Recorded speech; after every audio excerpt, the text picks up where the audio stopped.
Baš sam neki dan bio, znaš, bio sam na večeru. To si u talu sa predsjednikom kućnog savjeta? Pa da, bio sam neki dan baš sa istim tim predsjednikom bili na večeru, znaš, i bila dva još visoka dužnosnika kućnog savjeta. Da, i? Predsjednik i dva visoka dužnosnika.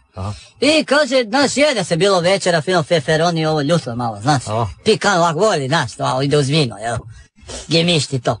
I se ljati jedan, znaš, Zlatko ćemo ga zvati. Zlatko se ljati se za, tako je bilo, evo, ko uživa da sam tu, evo, tako se ponašali. I ljati se on za feferon, znaš. Samo Cezar pije, vinjak. Taj, kako znaš ti? I ljati se on za feferon, znaš. I pojede surduhnjom feferon. I, znaš, ljati se drugi, je bio Ivan naš isto iz kućni savjet, jel? Isto se ljati on za feferon i surduhnje i on. I predsjednik skoči, hoće i ovi dva skočiće, primiše, ja gledam te, znaš, opasno se to zakuhao. Primiše on njega za ruku, ne daj mu feferon. I drž, ne daj. Ne može, gospodine predsjedniče, zašto? Dok vam nas dva liđemo šupak, nećete da jedete feferon. Pa da. Zajeva situacija kod vas u kućnom savjetu. Velika zgrada, znaš, puno ljudi, ima nas 4 miliona. 4 miliona ih ima u zgradi. Mamutica. Nešto su počeli da beže iz ula. Krenula Raja po drugim ulazima. Šime, što sam čuja da je tvoj kompanjon, iz posla, Račan. Ivica. Da je u nekoj anketi proglašen kao najbolji, najpopularniji. Partner godine. Kako neće biti, pa stvarno je ljudina. Koji glasa je? Narkomani. Mi smo narkomanska nacija. Ma mi volimo opijum ovi. Za mase, A Ivica je pravi gospodin, ja ti govorim to. Ljudi, vidi, ne možeš ti ljude privariti. Možeš jedan put. Dobro, onih je jedan put zajeba skoro. Prije, to je bilo prije 10 godina, ako to pitaš šta je bilo prije. Pazi, ja mislim da mi Hrvati prije svega nismo radikalan narod. I zato je Ivica prošao u narodu, on dila lake droge.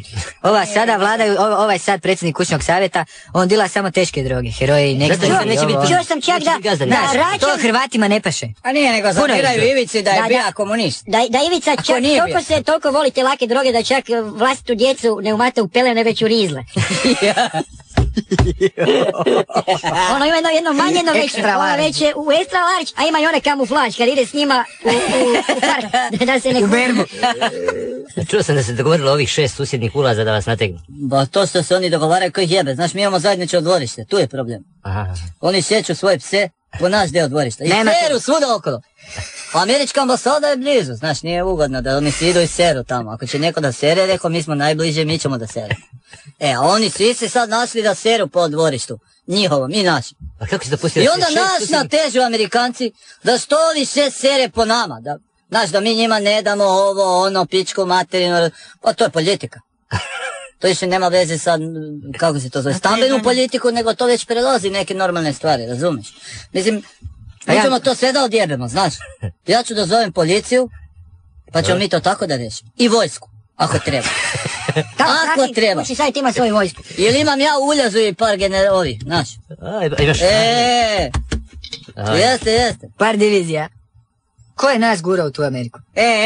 Ja se slažem, dok je bila Jugoslavija. Kako se ono kaže, Jugoslavija. Laka je zemlja, jel? Bili smo nesvrstani. Najbolju robu iz cijelog svita smo imali. Da. Indija. Studenata, svega je bilo. Indira Gandhi. Ja sam jebao Indiru Gandhi. A ko nije? Mahatma Gandhi, Indira Gandhi. I njega sam jebao. Bija je Velesan tu. Indijci nisu mogli sebi daći kakvu smo mi indijsku konoplju imali. Oni su se pitali, di to rasta? Rekao, uz more ili Viška pogača. Brać Korčula, boga, To su bili dani. Da, viška pogača, to je najbolje. A Ivica je, ja ne volim kad je viška Ivicu bi ja lipo pozdravio. Ne, pogača uvijek manjka. Gle, Ivica je, svi ga jebu zato što je bija komunist. Ako nije bija. To je istina. Predsjednik kućnog savjeta je bija komunist. I predsjednik kućnog savjeta od Idrizija bija. Svi su bili, i moj predsjednik je bija kućnog savjeta, ali. Svi su bili, a cijeli poljud plaka. Budemo ljudi da... Ajde, priznajte sad, je vam bilo ža kad je umra? Ajde, a što ćemo sad se skriva, Ja bi ponovio s jednom govnom ko nije plako. Ali on je najprije prihvatio ovi kapitalizam.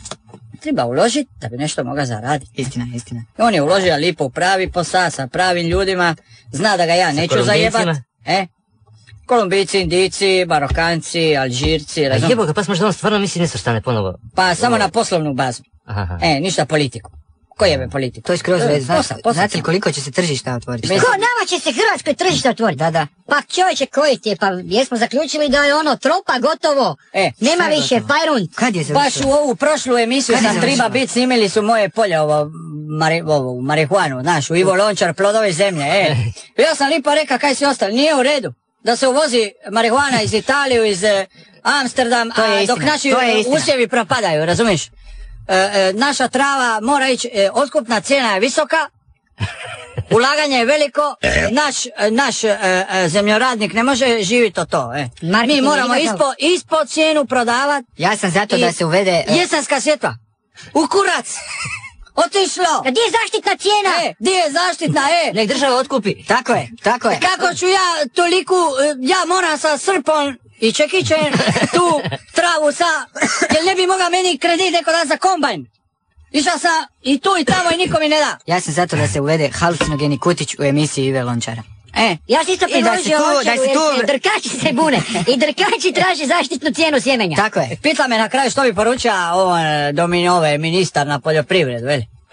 Rekao sam mu, neka dođe malo, neka vidi kako viški poljoprivrednik živi i na Korčuli. Kako se živi od uzgoj marihuanu, neka vidi, a kako se radi. Što treba napravi, koliko znoja proli da bi 3 metra mi naraslo. I još policija nas jebe. Hvala lipa, zašto ne date ostavku? Pa pitali su ga, zašto ne napiše ostavku, rekao je bi kad bi zna pisat jebe. Ja bi treba biti ministar poljoprivrede. Sve bi vinograde u Zagorju pokosija. Cvala bi 1000 cvjetova. Indijski. Makovi, u Zagorju makovi. Opet su jutro procvali, u žitu makovi. U polju makovi červeni. I neka mjeve neke nam, samo da je maka svaki dan. Da ti kažem, no šta, mislim, meni je vreme lagano da idem, moram još Šubaru za novogodišnji bar da napravim za... Predsjednika. Ne za predsjednika, imam ovaj neki zuljas tamo, neki džukići jebi. Ko je blagajnik ako je on predsjednik? Šta radi blagajnik kućnog savjeta? Pa ne smijem da ti odajem tajne kućnog savjeta, pa jesi ti normalan, ja sam strogo povjerljiva osoba. Mislim, ja sve znam, a ništa ne znam, razumiješ? Ja sam dobar sa svima, da se razumijem. Dobar man sa svima. Pa da. Ako te nabijemo na kurac, hoćeš priznati? Na župana! Daj se nauči. Pa ne, nisam ja mnogo gore stvari priznat. Ne znaš ti kako su mene mučili u Francuskoj. 6 crnaca te je bavalo.